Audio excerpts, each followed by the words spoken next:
Welcome back to Tales from the Grapevine. So, the place where we deep dive into all the nostalgic chaos that raised us. Today, we're talking about something I know you've thought about at least once: those shows and movies we loved as kids that were in hindsight. Either way, are they weirdly deep, low key terrifying, or way too emotionally intense for our tiny brains to process? So, let's go.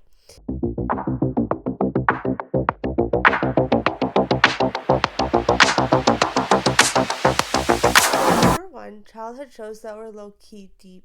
That were low key deep was number one. Hey Arnold.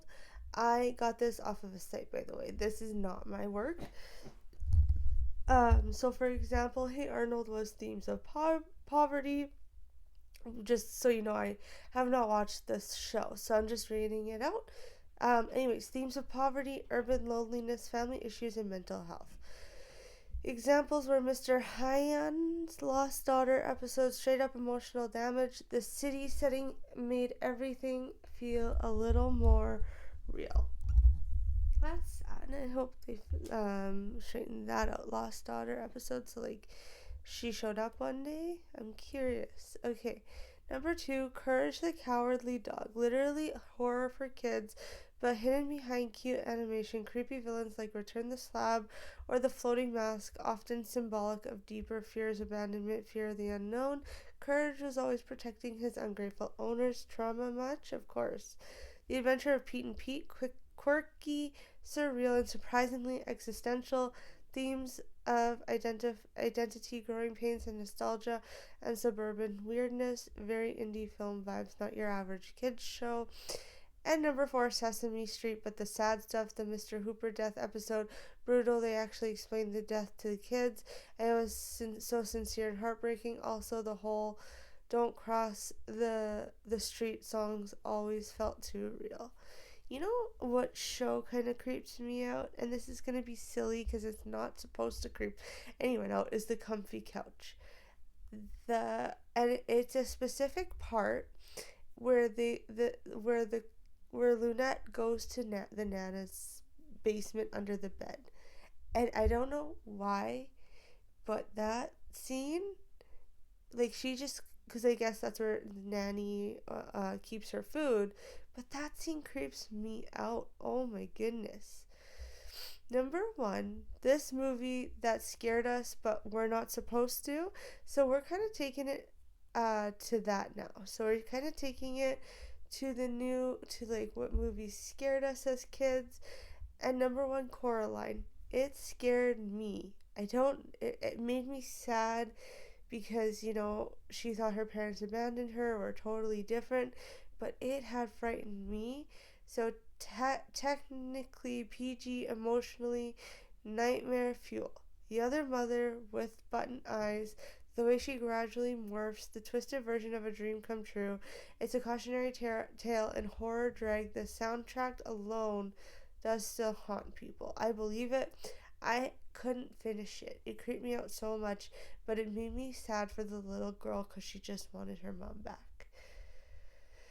Number two was Jumanji in 1995. It was fun until it wasn't. Giant spiders, quicksand floors, and stampedes in your living room. Watching a kid get sucked into a board game, child trauma unlocked.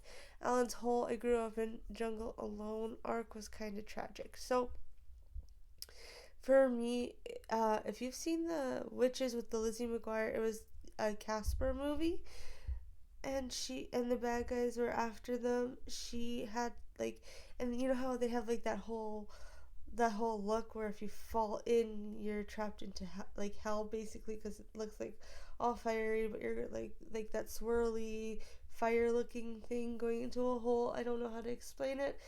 But if you fall in, you're dead, or you're gone into another world. I don't know which one it is, but that kind of scared me.